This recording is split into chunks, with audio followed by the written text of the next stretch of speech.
নমস্কাৰ, hi hello' আদাব। ভিডিঅ'টো চোৱাৰ আগতে চেনেলটো কৰি দিয়ক ছাবস্ক্ৰাইব। ক'ত যোৱা?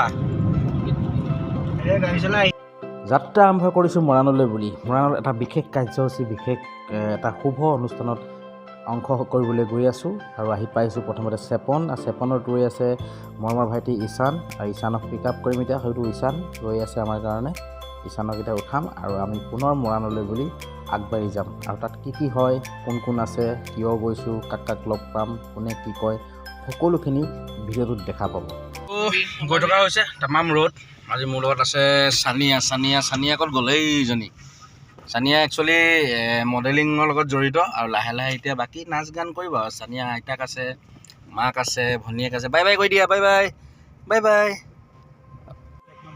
আৰু আহি পাই গ'লোঁ আমি মৰাণ সেউজপুৰ। সঁচাকৈ সেউজীয়া গছ গছনিৰে ভৰা এখন সুন্দৰ ঠাই। আমি মৰাণ সেউজপুৰ পাছৰখিনি চাই থাকক। আহি মৰাণ পালোহি আৰু এতিয়া অসমৰ জনপ্ৰিয় কণ্ঠশিল্পী বিপিন চাউদাঙৰ ঘৰৰ সন্মুখত আছোঁ। আৰু এইফালে মানুহবিলাক আহিছে সকলোখিনি। এই আমি শিকিছোঁ বনাবলৈ। তাৰপৰা মোৰ লগত আছে এই অনুষ্ঠানটোৰ একদম উদ্যোক্তা, ওতঃপ্ৰোতভাৱে জড়িত বিচিত্ৰ নাৰায়ণ ককাইদেউ। বিচিত্ৰদা কওকচোন, আয়োজন এতিয়া একদম কেনেকুৱা কি হৈছে? হয় আকৰাম, প্ৰথমতে মই তোমালৈ বহুত ধন্যবাদ জনাইছোঁ, কিয়নো তুমি আমাৰ এই অনুষ্ঠানটোত আহি উপস্থিত হৈছাহি। আৰু বিশেষকৈ আজিৰ দিনটো আমি এটা বহুত বেলেগ ব্যক্তিক্ৰম হিচাপে আমি বিচাৰিছোঁ, কিয়নো আজি 78 ইয়াৰ্ছ হৈছে বিষ্ণু খাৰুৱা, যিজন আন্তঃৰাষ্ট্ৰীয় খ্যাতিসম্পন্ন বোলছবি অভিনেতা। তেখেতক আমি উপহাৰ দিবলৈ আমাৰ হাতত একো নাই, কিয়নো আমি বহুত সম্পন্ন এনেকুৱা এটা অনুষ্ঠান কৰিব নোৱাৰোঁ। আমি তেখেতক 78টা কৃষ্ণচূড়া আৰু কাঞ্চন পুলিৰে তেওঁক উপহাৰ দিব বিচাৰিছোঁ, কিয়নো আজিকালি দেখিছে আপোনালোকে গছ নাইকিয়া হৈ গৈছে আমাৰ যি পৃথিৱীত। তো আমি গছ থাকিলেহে মানুহ থাকিব বুলি কথা এষাৰ আছে। তো আমি সেইকাৰণে তেওঁক আমি গছ উপহাৰ দিছোঁ আৰু সেইখিনি গছেৰে এটা টাইমত ধুনীয়াকৈ ফুলি উঠিব। আমাৰ সেউজপুৰখন এটা কৃষ্ণচূড়া ৰঙেৰে ৰাঙলী হ'ব, সেইটো আশা কৰিছোঁ। আৰু তেখেতৰ যি আমি মহৎ উদ্দেশ্য লৈ আমি আজি এই অনুষ্ঠানটো কৰিছোঁ, তো তোমালোকৰ ছাপোৰ্ট লাগিব, আপোনালোকৰ সহায় সহযোগিতা লাগিব। আমি ইতিমধ্যে কিছুমান গছপুলি ৰুইছোঁ। এইফালে আমাৰ মঞ্জিতা নব, মনশ্ৰী নব সকলোখিনি একদম ব্যস্ত কাৰ্যসূচী বনোৱাত। মঞ্জিতা নবই আজি অনুষ্ঠানটোৰ ঘোষিকাৰ দায়িত্ব পালন কৰিব। বিচিত্ৰদা আছে, মনমইনা আছে, কণমানিজনী কৈলাশদা আছে, সকলোখিনি। আৰু বিভিন্ন ঠাইত বিভিন্ন ব্যক্তি আহিছে, সামাজিক সাংস্কৃতিক আদি বিভিন্ন ক্ষেত্ৰত জড়িত, সংবাদ মানে জড়িত, সকলোখিনি লাহে লাহে উপস্থিত হৈছেহি। আৰু এটা সেউজপুৰ নামঘৰ প্ৰাংগণ এটা সুন্দৰ অনুষ্ঠান সাক্ষী হ'বলৈ আমি আগবাঢ়ি আছোঁ।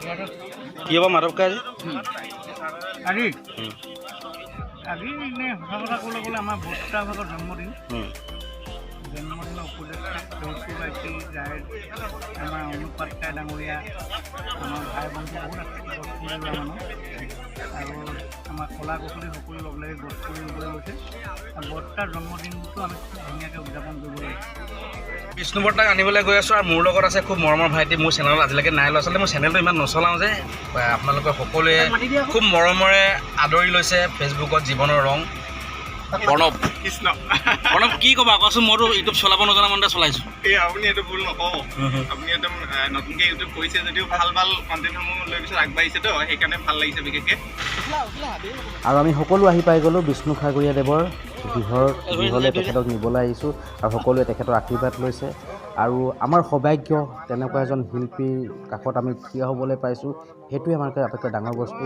প্ৰত্যেকে আশীৰ্বাদ লৈছে, তাৰ মাজতে ময়ো এটা আশীৰ্বাদ ল'লোঁ, যাতে অনাগত সময়ত কামবোৰ ভাল হয়, যথেষ্ট আমি কিবা এটা কৰিব পাৰোঁ। আৰু সকলো যিমান আহিছে সকলো আশীৰ্বাদ লৈছে।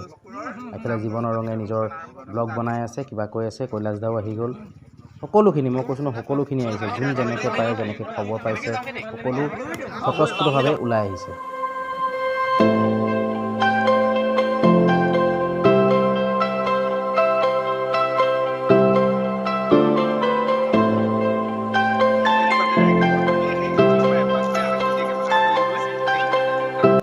আৰু এইফালে আদৰিবলৈ গোটেই ৰাইজ সাজু, সকলো গাঁৱৰ ৰাইজ ওলাই আহিছে। দেখি ইমান ভাল লাগিছে, সঁচাই এক উৎসৱমুখৰ পৰিৱেশ।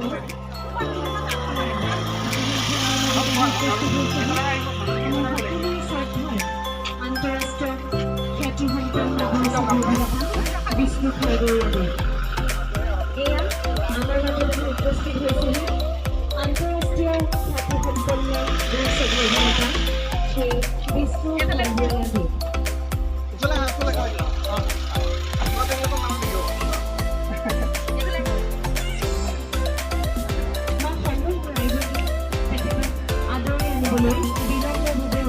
দিনটো আমাৰ মাজত উপস্থিত ৰাইজক আমাৰ এয়া তেখেত আমাৰ মাজত আহি উপস্থিত হৈছেহি।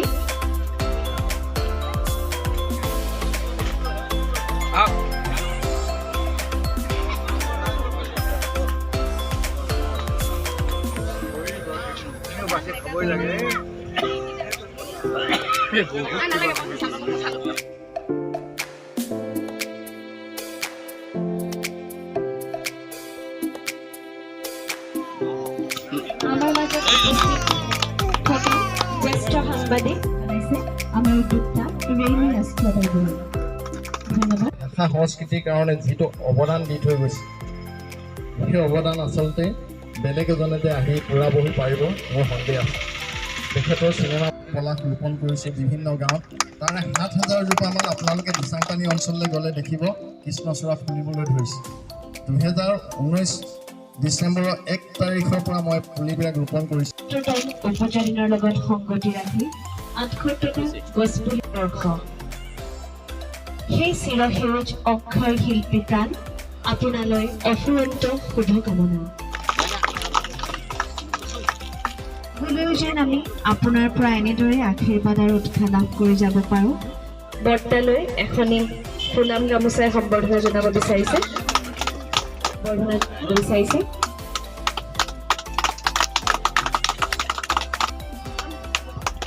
ধন্যবাদ। যোগেশ কোঁৱৰ ৰাজগড়ৰ, তেওঁ ৰাজগড়ৰ পৰা আহিছে, তেখেতেও আমাৰ শিৱসাগৰৰ পৰা আহি ইয়াত উপস্থিত হৈছেহি। ধন্যবাদ।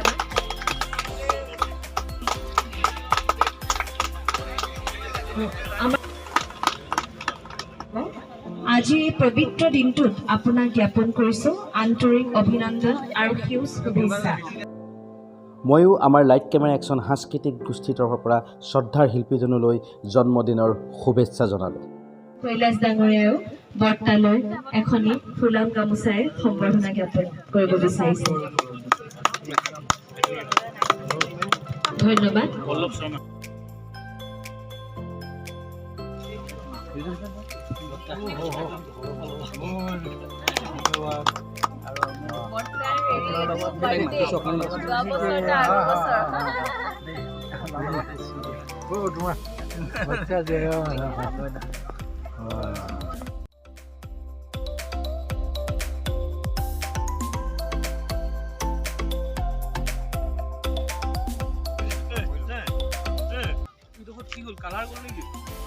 কালি আৰু দুৰ্গা একেলগে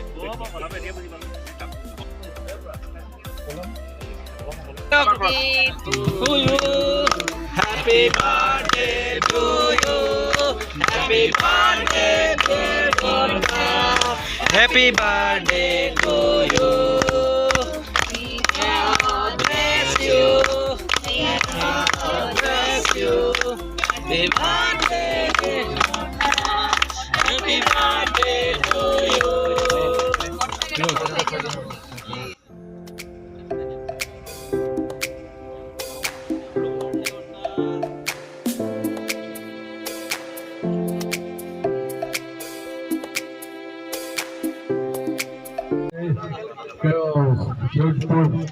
বিষ্ণুপুৰৰ মানুহে থাকিব বুলি ভাবিছিলোঁ।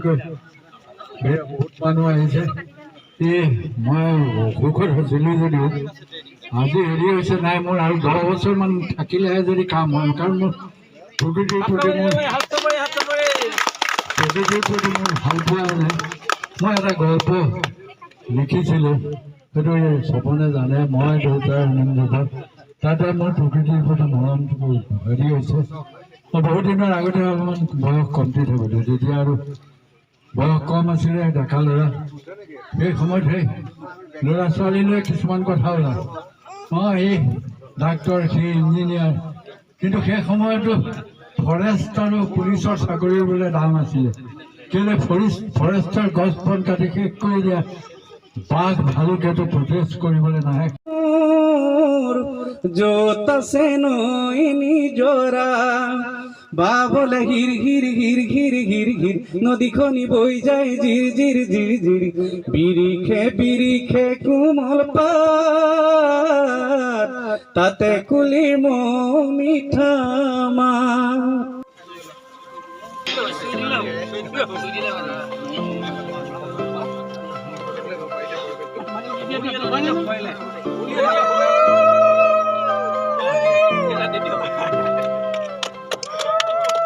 প্ৰথমতে আপোনাক আপোনাৰ জন্মদিনৰ শুভেচ্ছা জ্ঞাপন কৰিছোঁ আৰু সদায় এনেদৰে থাকক, সুস্থ হৈ থাকক। যদিও শৰীৰটো এতিয়া বেয়া, আমি আশা কৰিছোঁ খুব সোনকালে আপুনি ভাল হওক।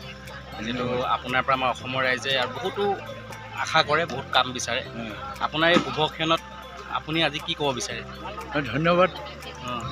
এটাই কথা, আপোনালোকৰ ৰাইজৰ আশীৰ্বাদ পালে মই জীয়াই থাকিম আৰু নিশ্চয় মই কৰিব পৰা কামবিলাক কৰি গৈ থাকিম।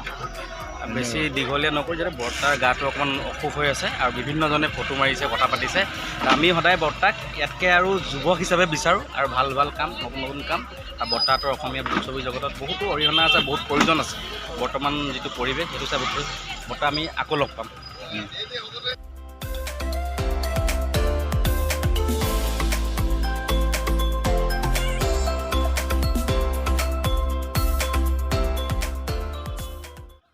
আৰু শেষত আমি সকলোৱে মিলি খুব ধুনীয়াকৈ এসাঁজ খালোঁ বৰ্তাৰ জন্মদিন বুলি।